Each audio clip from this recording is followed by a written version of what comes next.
Hi guy, welcome to the AMIGArama podcast. I'm your host Lorfarius, and for this week in our 34th episode we will be taking a look at Lotus Turbo Challenge 2.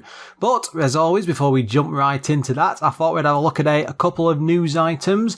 Now the first up isn't really Amiga related, but it sort of is in a roundabout sort of way. But a couple of programmers have managed to port Eye of the Beholder over onto the Commodore 64. Now, if that isn't mind-blowing enough, just the fact that you could even get something so much 3D with so much detail onto the actual C64 is amazing itself. I mean, I did Dungeon Master many episodes. Was that episode 5? I think it was. It might have been episode 6. But the point is, it was an absolutely fantastic game. It was so detailed. It's a bit like, say, it's like getting Doom back on over to the Amiga. It's that sort of an effort over on the C64, and it just absolutely blew me away. And from what I can see on the details of it, there's a few guys behind this: Mick Backlund, Iker, Jostet. You guys by now, I'm sure you know I'm fantastic with putting down people's names. Oliver Lindau, Lars Verhoff,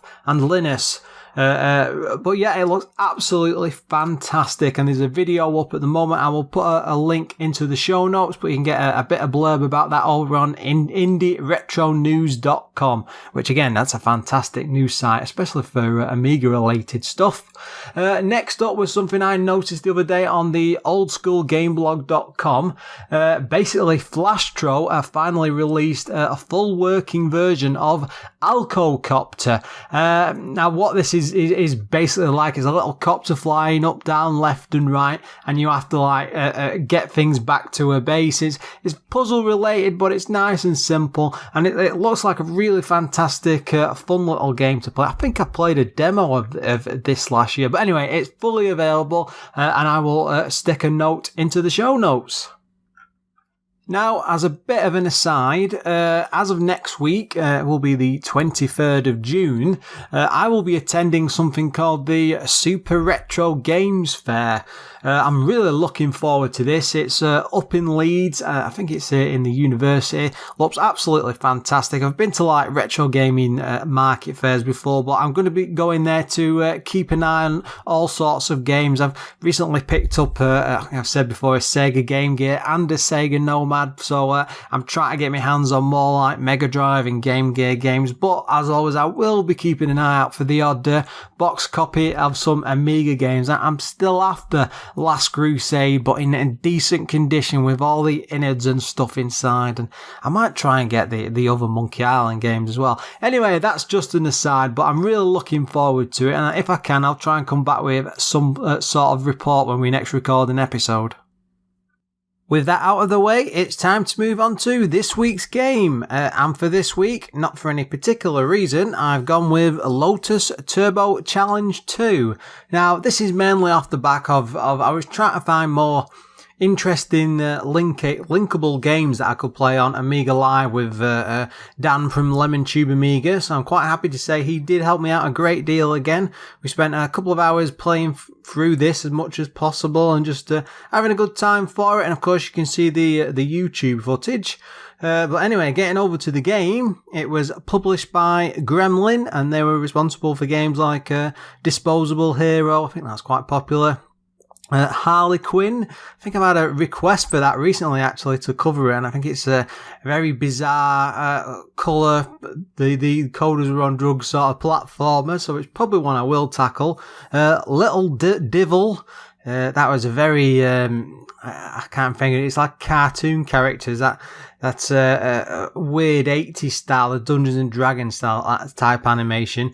Premier Manager series. I mean, those were just God knows how many games of those they had, and a massive list of Gremlin games. But just some of the ones that caught my eye at close attention.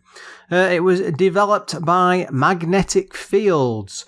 Now, they're responsible for the entire Lotus series. Now, there was 3 from what I could see. It seemed to stop at the Amiga, but that might be me. I don't really look much further past the Amiga's history. They also did Supercars 1 and 2, so straight away I'm sure you can see that in good hands here. A game called Wrangler, I'm not even sure what that was. MF Tanks, that seems to be like a tank shooter, and again a huge list. They didn't do too badly with the games. It came out in 1991, and surprisingly it is just on one disc. As a game, this is quite popular and seems to be very well known. I think a lot of it comes down to the like the multiplayer aspect. It was one of the early Amiga racing games, so I thought something like that would be on like 3 or 4 discs, a huge thing. But no, it's just a single floppy. It's capable of running up to 4 players. That did surprise me, actually. I only realised that after I've been playing it. I'm not entirely sure how you could have 4 players running on this, because looking at the options it only showed 2, but there was something about linking systems. So unless you've got an Amiga on one screen and then an Amiga on another, and then it's like cross-linked that way. Very bizarre, and it'd be interesting to see how that actually could play out. I mean, I haven't got any way of testing it anyway, but it did catch my attention. It was priced at $24.99, which seems to be about the average for games at this time. The coding was done by Sean Southern. Now, he was behind games like Kid Chaos, both Supercars games, all the Lotus games, and something called Cosmic Kitten, which is a pretty odd title compared to the rest that he'd done. The graphics, Andrew Morris was responsible. Again, he worked on Kid Chaos, all the Lotus games. So that's Lotus Elite 1, is it? I don't know, Lotus Elite. Number 2 were on now, and just Lotus 3. And both of the Supercars games. Music was done by Barry Leach. I think we mentioned him before, actually. I don't remember the name. He was behind games, the music such as games on Hero Quest, Lethal Weapon, Sleepwalker, Silkworm. So lots and lots of licensed stuff and very popular Amiga games. His library is pretty intensive for what he's actually done. And some of the other music was also done by Sean Southern, so he pretty much had his hands in everything. Now, the game itself is a take on a typical classic 2D arcade racer.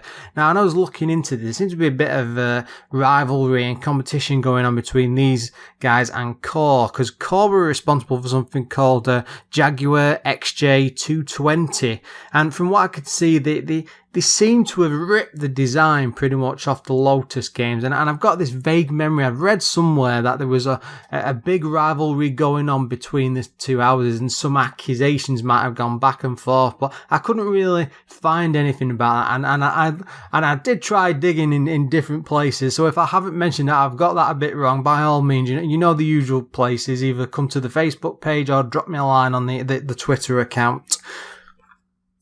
Keep in mind that this was around about the time when licenses were still pretty new for like products and video games, because they weren't really a done thing, and this did have the official Lotus licensing on, and I found this very odd when I was looking into it, but Lotus would not let them damage any of the cars, and I can understand that on the 3D type games, because you don't want like a replica of a car being smashed up and damaged, because it'd look terrible. But on something like a 16-bit Amiga racing game, I thought it was very, very odd. So because of this, and it is something I'll mention later on, there's no sort of damage to the vehicle whatsoever. It seems a bit of an odd one.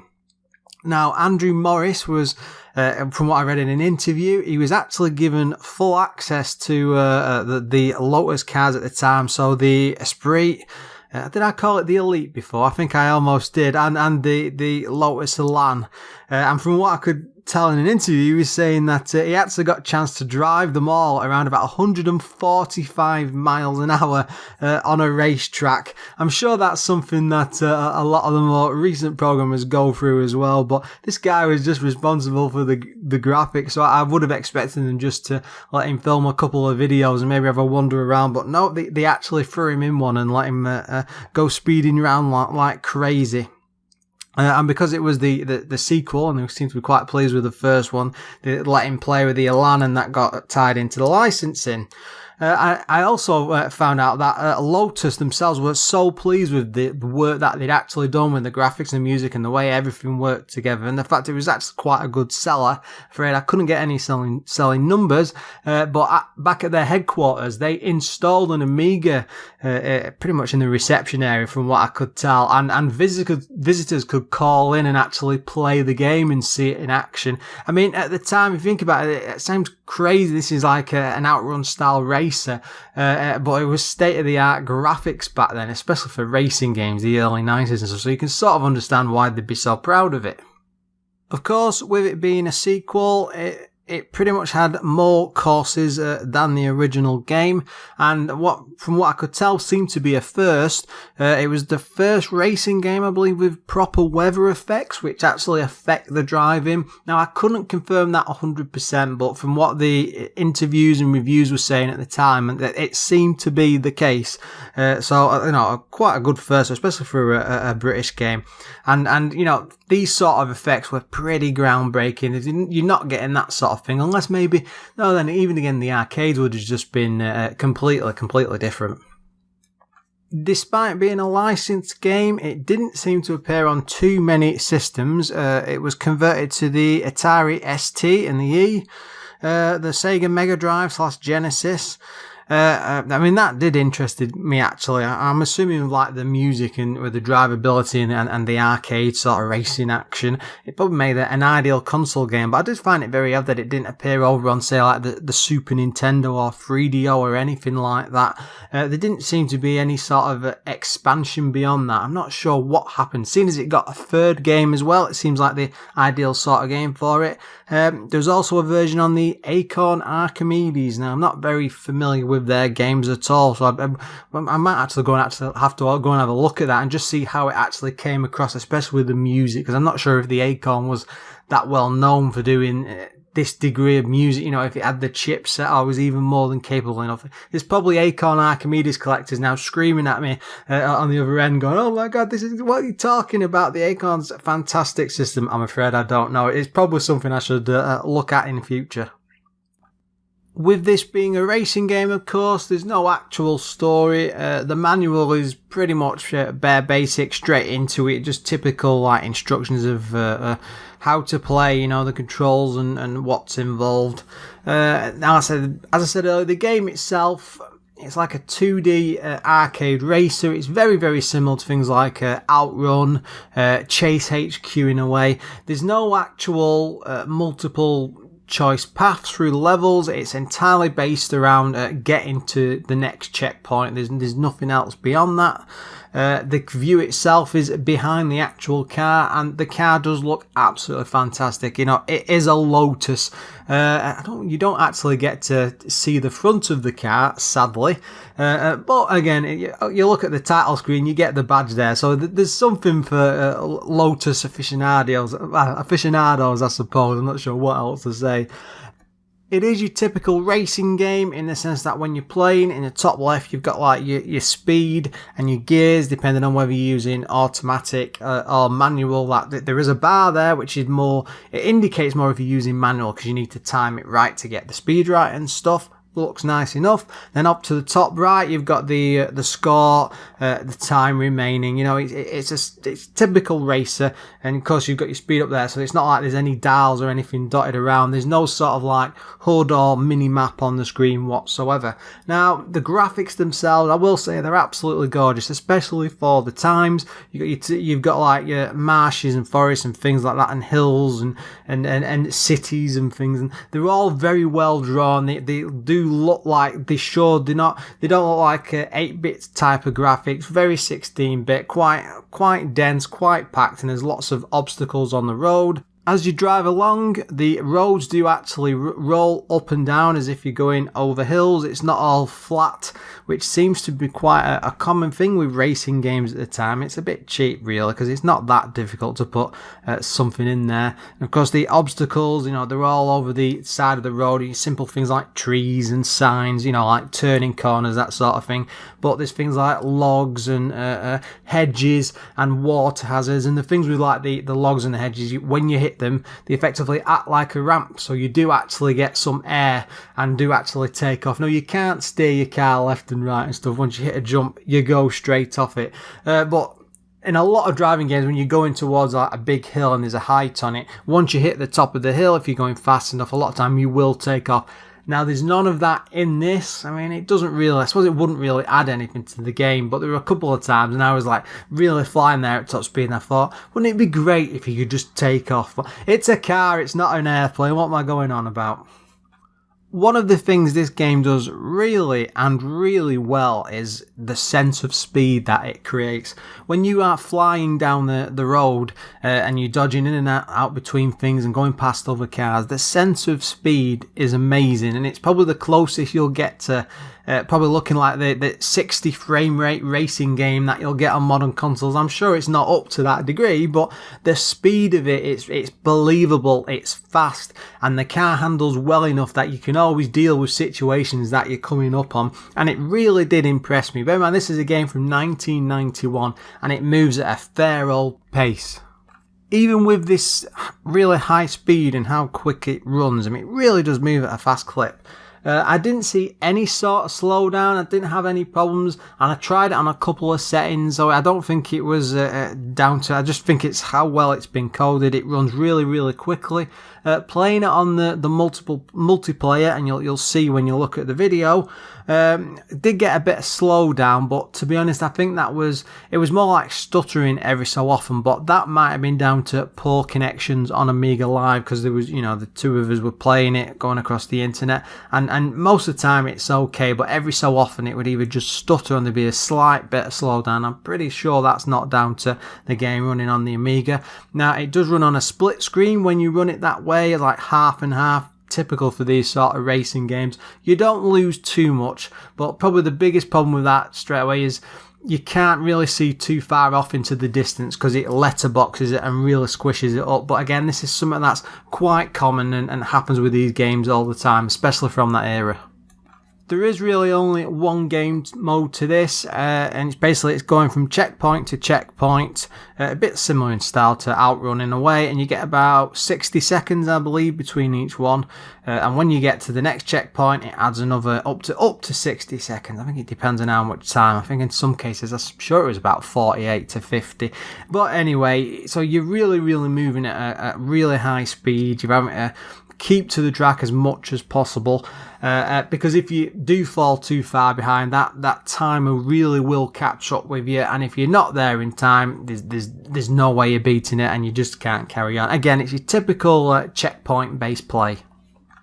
The game really does have some fantastic music. It really, really did impress me, and one of the greatest things about it, and it's probably why the game is so popular, is like the opening music where it's like a voice sample and he's going ooh ah, and like it's sort of singing over the top of it. So it's very, very, very, very simple, but it's used in such a good way, and it's almost like rapid drums and stuff. It really does draw you into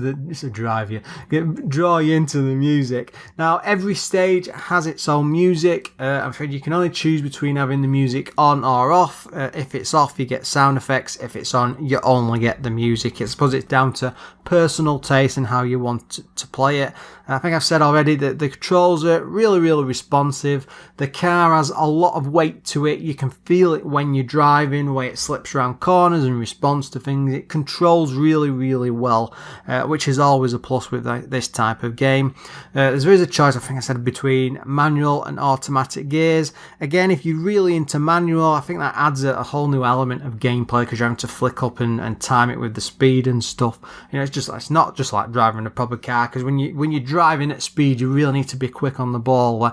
The automatic gears are often a lot easier, but the way this works is the game is quite difficult, I think. I mean, it really forces you to learn the tracks and experience them properly, because as I said before, there's no sort of like mini map or HUD, so you're relying on the fact that you're coming up to corners, you're going around, you're going against the other drivers, you've got to get around as cleanly and quickly as possible and try not to lose too much time, and I think it does very, very well. But I found, maybe it's just me personally, that the manual gears and the accelerator gear, they're almost like two levels of difficulty, and I felt the manual was a lot more difficult than the automatic. I could focus on just the pure racing with the automatic, but going back to the manual, it really put that extra effort and a lot more stress in, and I enjoyed it both ways. So again, it's all down to personal preference. The track is filled with lots and lots of Lotus races. It's probably limitations of the time, but there's no other sort of cars or vehicles on the road. I mean, it's Lotus Turbo Challenge, I suppose. It's what you expect. Because you're racing for checkpoints, though, it's not like you're trying to do in a proper race. You're trying to get in position. So there's not really favoritism with other cars or things. It's not like, say, with Road Rash, where you've got like a rival or something like that. Basically, once you pass someone, you've gone. The cars are all, well, most of them, they're all sort of like different colours, but they're all the same. They're all the same model Lotus, and there's no way to change that, which is, I suppose, that's sort of a down one.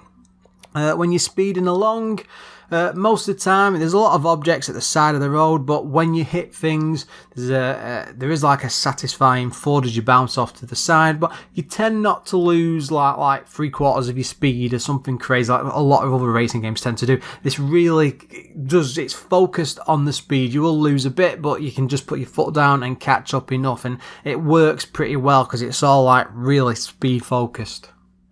The sound effects are pretty much top notch. One of the greatest things about this, and usually with these, with the sound effects for racing games, it can make or break them, because if you've got an awful like sound engine, or it just doesn't sound, it's just off, or it's too tinny or something, but I'm happy to say it's perfect. You do have that mode where you can turn them off, I suppose, if they annoy you, but I thought this sounded really, really satisfying. The engine noise, I'm not actually sure if they captured that. They might possibly have done, or I know with some games they like record hoovers and then push it through a filter and stuff, but the engine sound on this is really, really good. It's satisfying, and it's as it should be. And you like sliding and slipping around corners, you get all like proper decent skid noise. Like I said, that very satisfying funk when you do bounce off things. It all works very, very well. As I mentioned earlier, this does have weather effects. It's quite surprising just how good these actually are, and how they can affect like the car handling. You've got things like fog and the snow and the rain, and these are all proper on the screen, and like the fog in particular, the cars disappear off in the distance and you can't see all of the track, and it makes you be a bit more cautious. Like with the rain, it's a lot more slippy, and the car does actually feel different. It feels a lot more slippy, especially in like the snow stages. It's really, really satisfying. It's great the way it works. And of course, no one else seemed to be doing this at the time. I suspect they were all trying, but I think Lotus Turbo Challenge 2 was pretty much the genre breaker for it at the time. By no means, though, is this game perfect. It does have I would say a list of problems. Not really considerable ones, but a few issues which probably niggles in a way. But one of the biggest, and it's more of an annoyance really, but there's no sort of like mini map. There's nothing like, no like mini HUD or something on the screen. There's no way you can like tap a key or a button or anything just to flick to the map to work out where you are on the course. If you play something like Outrun, when you've done your race, it'll show you afterwards that you got so far on the track. There's absolutely nothing like that on this, and I think it does remove a bit from the game because you're focusing on getting from checkpoint to checkpoint. To me, they felt a bit, especially after a good distance, they just felt a bit pointless, because you just think, oh, well, I'm literally this checkpoint to that checkpoint. I just stick within this. It's 60 seconds, and you lose a sense of where you actually are. And I think it would have been very easy to put something in, but well, it just wasn't to be. So what can you say? The other problem I had with it, and this is probably a major issue, is there's no sort of like challenge modes or race mode or track or anything like that. You're entirely focused on that outrun style checkpoint racing. There's nothing in the options. The option screens itself is pretty limited. Now, of course, it does have lots of different track types. Probably the best to me that really stood out, forgetting about the weather effects for the minute, was the night track. Still look really great. It's very dark. You can sort of see the road up close as you would expect. The sun's sort of going off down in the distance, and there's all like the night sky and the city's lit up and stuff, which is great. That's absolutely fantastic. But what I was expecting, automatically when I see things like that, it was a bit like an episode I did ages ago was Nitro. And in the night sections, you've actually got lights coming out of the front of the car. And yeah, it's not necessary. It doesn't really do anything, but it looks good. And it's very jarring, I felt, on the night stages that there's just nothing like that. And it wouldn't have just, even if they'd just drawn a couple of circles or something in front of the car or the other cars and so on, it really would have made all that difference. It would have just made that tracker it feel more alive and a lot different, because to me it just feels very odd to be driving around at night with no lights on a car. But that's just me as a car driver. Maybe normal people just who don't drive just don't think of that at all, but it did feel very odd. Now the game as a whole it's incredibly basic. There's nothing on the option screen. It's literally just a checkpoint racer. You got things like the link play, the 2-player, you can select the type of gears, controls between joystick and mouse, but that's as far as it goes. And there's the password selection, but that's nice and simple. It's a simple level. There's only 8 stages, so you get to each one, you go through there, you move on to the next, and the password lets you select the stages. But that's pretty much it. In some of I never said this before, but in some of the later stages, you can actually get like a turbo boost, which moves you at speed. And that's quite impressive. That really does go flying along. But I think there's also a timer. Sorry, it's right towards the end. There is a time boost. You can actually collect like the little pellets, but they're very few and far between. And just maybe there should have been more. I just don't know. One of the biggest things as well, I suppose, is there's no damage to the actual car. Yeah, it's satisfying to bounce off things and really work your way around the track, and I know this is down to the license. I really like to see it be like the Outrun Ferrari, where it's rolling and spinning in the air. That's the thing, is like Ferrari were quite happy, I'm sure, to have their car damaged and stuff, because it's only a game. And yeah, you had people being flung out of the car and through the air of this convertible, but it just made it that bit more exciting and a lot more tense, because you had to be careful. You couldn't just slam into a wall and then just foot off and bounce away. And because there's no sort of damage, it's just it just takes away a bit of the realism. I suppose that's a bit an odd thing to say for an arcade racer.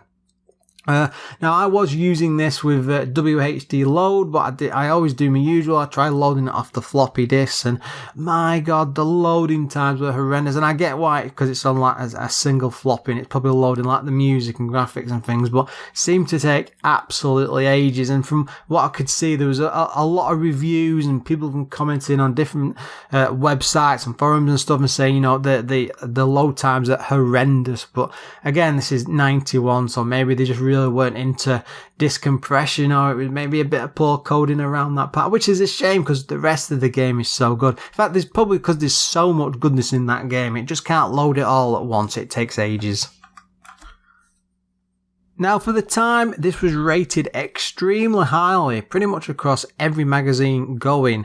Amiga Action gave it 95% on launch, CU Amiga at 94%, The One 93%, Amiga Computing 91%, Amiga Format 89%, and probably a surprise, but was Amiga Power at 87%. Now they tend to mark a lot of games down a fair bit, and reading through the review, I mean, they sort of mentioned a few of the niggles I've brought up, but it seems strange that they would mark it so highly and then a year or so later when the re-release of the game came out and the price dropped to about $9.99. They then marked it down to 62%, and one of their biggest complaints seemed to be like there's much better games and it's okay, I suppose, and we were very impressed with it when it came out, but going back to it now and you just think, well, to be fair on it, that seems very strange to mark a game so highly and then slash off like almost 30% of the score a bit later because you think you might have changed your mind or it's not. It just seemed a bit odder. A review should be able to stand by itself. But then again, I suppose it's a person's personal preference in it really and what they think about it. Overall, though, those scores are pretty understandable. It really is something special. I can understand because with all the effects and things going on and the way it looks and the music, it really does feel like a premium game for the Amiga, and I can understand why it was so groundbreaking and it just blew everyone away. I mean, especially 1990, 91, the closer you would probably get to this is like Chase HQ and of course Outrun. But this is just on a whole other level. It's just something off to the side. Of course, it does have its problems. The biggest one I felt is just the lack of the modes or the racing. It's pure checkpoint racing, and it just needs that little bit more to do. A lot more to do. It could have done with some sort of racing or improvements in there. But the great thing about it is that the core game, the driving, the mechanics, the way it responds, the way the races go and the other drivers, it's not, this is a proper premium game. I've said that before, but the core gameplay really is fantastic. I mean, the speed is just amazing. I mean, I sat there and I'd not really played this properly, and it's before I'd done any sort of footage with Dan, and I was just looking at it, I just think, my God, is this real? Have I got have I got like the graphics card setting on the emulator set wrong? Because it was moving so quickly, and none of the other games have really had this sort of speed before, and it blew me away. Of course, the tracks are great as well. I appreciate the way, especially in the double play. So I was playing it with Dan. I had not learnt the tracks at the time we were doing the video, but as we were playing it and the levels went further and further and we kept coming back on, I was just picking them up naturally and I was getting better and better. And I think, the more time you sink into this, the better the game becomes, and it really does become like a really awesome driving experience. The lack of a mini-map, I think that's its biggest problem really. I think that really does hurt it, because I like to see where we are on going up to the next checkpoint, how far there is to go, and there is some indication between distance on the 2-player mode, but there isn't on the single, and it just it's a niggle which becomes something bigger if you try to come up with problems for it. That's just me though. That's just me. You can really tell though that it takes full advantage of what the Amiga is, what it could do. It feels like it's pushing the system, especially for 91. It feels like it's pushing it to its limits, especially with that music. That music is absolutely fantastic. I went to look up the soundtrack. You think a single floppy disk, a few tunes, and it's not going to be that long, is it?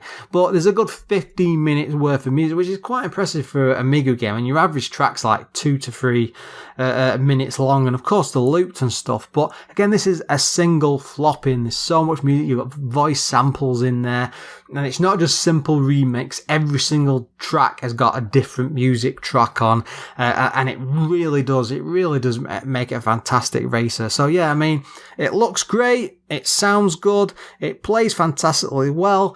It just needs some more choices and more stuff to do. Again, it got its niggles, but at the end of the day, I think this is a great game. I had awesome fun with it, and I think it's something that I will be returning to in future. And that, I think, is as good a point as any to finish the show. As always, guys, thanks for listening. If you want to leave any comments or questions, or even just have a look at what I'm doing, you can come over to AMIGArama.com. We've got Twitter accounts, Facebook, email accounts, everything's coming out of my ears over there, and I'm actually looking forward to hear you guys. Of course, we do have a Discord account. I put that address for that into the description for the show notes. I'm quite active on there, do quite chat with quite a few people, and it's great to get involved because it also gives me ideas for other shows, and of course some of these shows will be coming too soon. Anyway, until next time, guys.